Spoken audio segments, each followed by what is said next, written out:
Good morning. We begin today with heavy hearts, turning our attention to a tragedy that has connected two states, Massachusetts and Virginia, in a bond of shared sorrow. It's a story that reminds us just how fragile life is, and how quickly a routine journey can turn into a national headline. This morning, flags fly at half-staff in small towns, and communities hundreds of miles apart are grieving together. A devastating bus crash on a busy Virginia highway has left a deep scar. It has taken loved ones, shattered families, and left an entire nation asking why. We share in the grief of everyone touched by this terrible event. The distance between the bustling cities of Massachusetts and the quiet stretch of highway in Stafford County, Virginia, has been erased by this shared tragedy. What was supposed to be a simple trip, perhaps for vacation, family, or work, became the final journey for some. For others, it marked the beginning of a long and difficult road to recovery. In moments like these, we see the true strength of our communities. We see strangers reaching out to help, first responders running toward danger, and a nation pausing to mourn those they never knew. This is a story of profound loss, but it is also a story of human compassion. Today we want to honor the victims, understand what happened, and look for hope in the darkness. We will talk about the families who are now facing an unimaginable void in their lives. We will explore the investigation that is now underway, as authorities work tirelessly to piece together the final moments before the crash. And we will ask the difficult questions about what can be done to prevent such a tragedy from ever happening again. It's a conversation no one wants to have, but one we must, for the sake of every person who travels our nation's roads every single day. Our hearts go out to everyone in Massachusetts who is waking up to the news that their neighbors, friends, and family members were on that bus. We also extend our deepest gratitude and support to the community in Virginia, especially the first responders, doctors, and nurses who dealt with the immediate aftermath. They are the heroes who stepped up in a moment of crisis, offering care and comfort in the face of chaos. As we move through this difficult morning together, let us hold these communities in our thoughts and prayers, offering our collective strength and support. The tragedy unfolded in the early hours of the morning, a time when the world is usually quiet and the highways are just beginning to stir.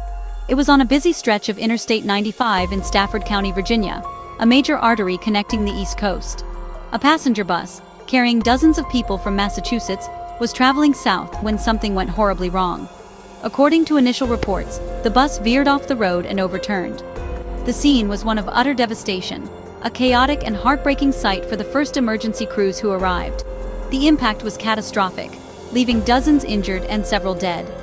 Emergency calls flooded the 911 dispatch center just before dawn. First responders rushed to the scene, where they found a scene of confusion and heartbreak. The bus lay on its side, its windows shattered, and personal belongings scattered across the highway. The immediate priority was to rescue those trapped inside and provide medical attention to the injured.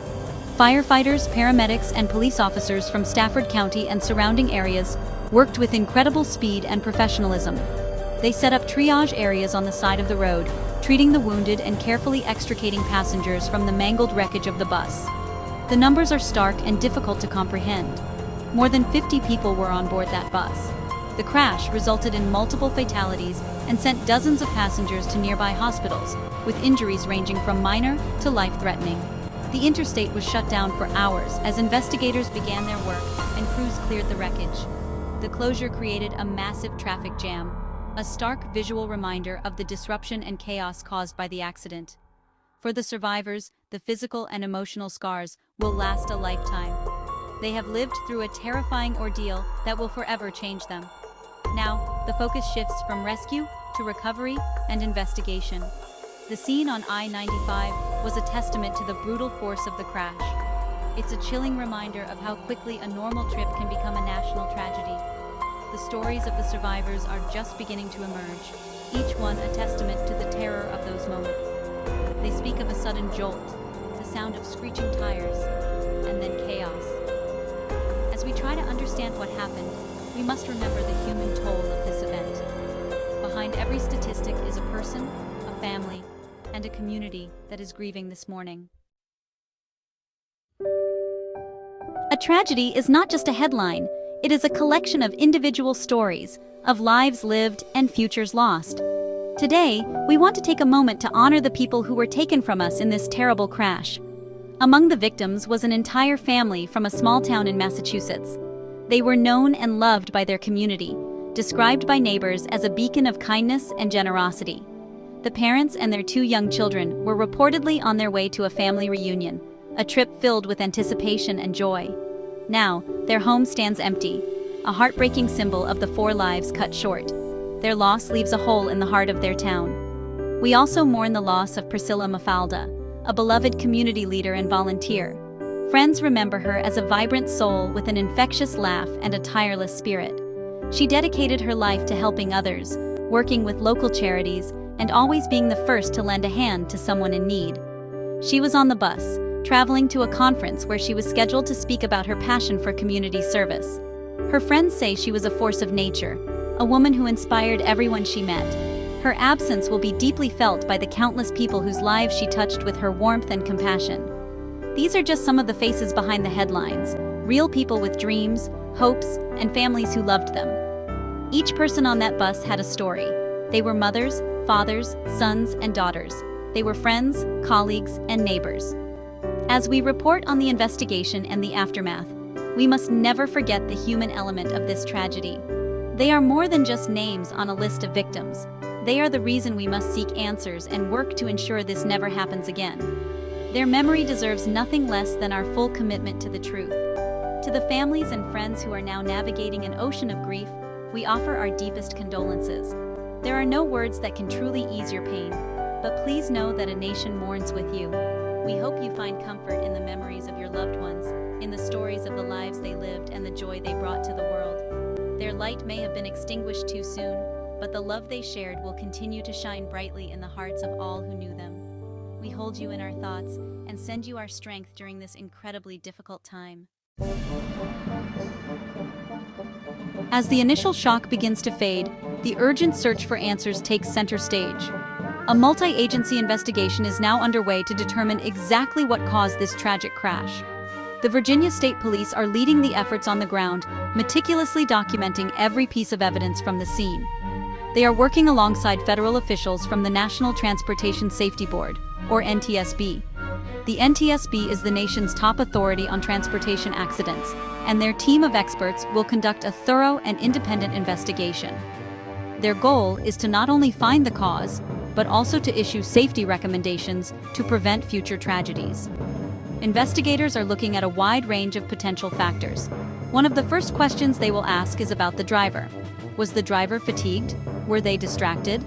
The NTSB will examine the driver's work schedule, logbooks, and cell phone records to see if fatigue or distraction played a role.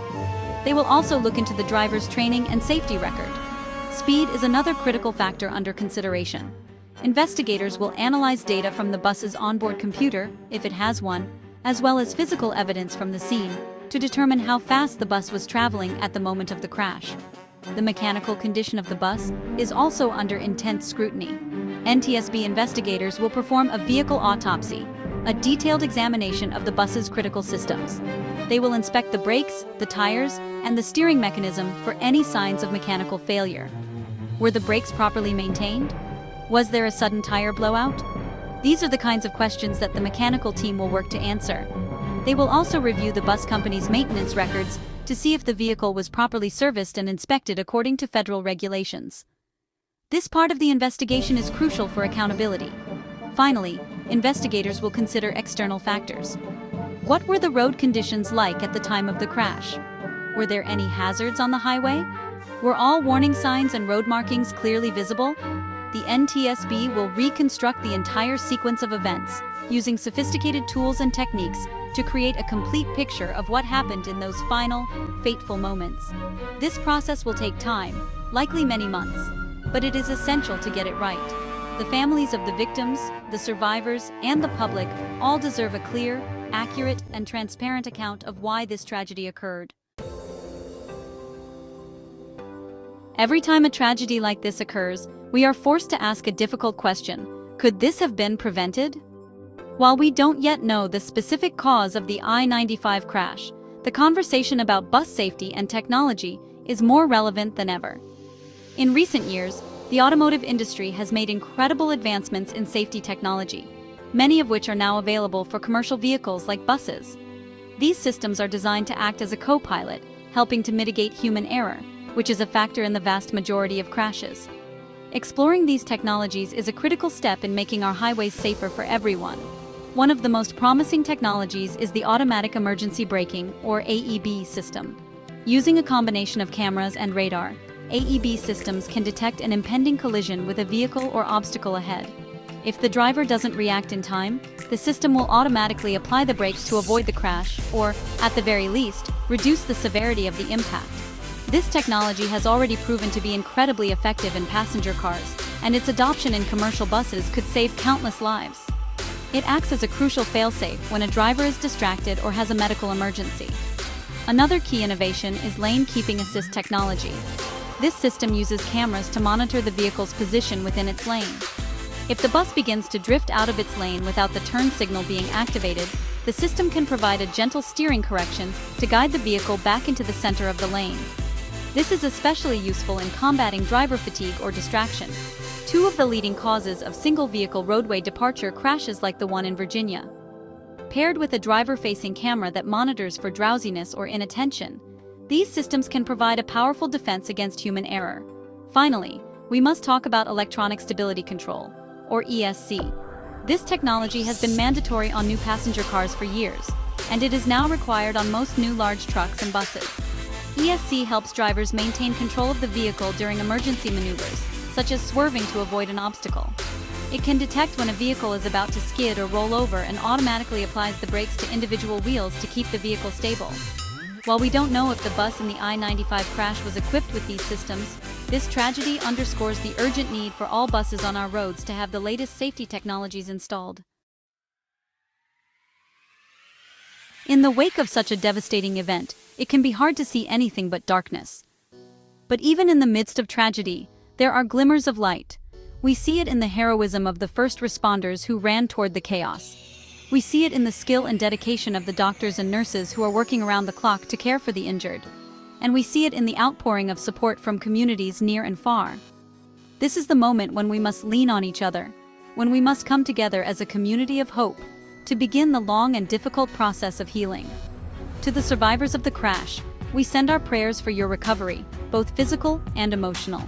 You have been through an unimaginable ordeal, and the road ahead may be long. But please know that you are not alone. Your family, your friends, and your community are here to support you. And to the families of those we lost, we offer our deepest sympathies. We hope you can find some measure of comfort in the memories of your loved ones and in the knowledge that a nation shares in your sorrow. We must honor their memory by working to create a safer future. We also want to extend a special message of gratitude to the first responders, the police officers, the firefighters, and the paramedics of Stafford County. You are the heroes of this story. You faced a scene of incredible horror with courage, compassion, and professionalism. You saved lives and brought comfort to the injured. Your community and your country are incredibly proud of you. And to the medical professionals, the doctors, nurses, and hospital staff, thank you for your tireless efforts. You are the healers, mending broken bodies and offering comfort to wounded spirits. As we conclude this morning, let us all take a moment to reflect on our shared responsibility for safety on our highways. Every time we get behind the wheel, whether it's a car, a truck, or a bus, we hold the lives of others in our hands. Let this tragedy be a solemn reminder to slow down, to put away the distractions, and to always drive with care and consideration for others. Let us choose to be a part of the solution. Let us honor the victims of the I-95 crash by rededicating ourselves to making our roads safer for everyone. We will get through this together.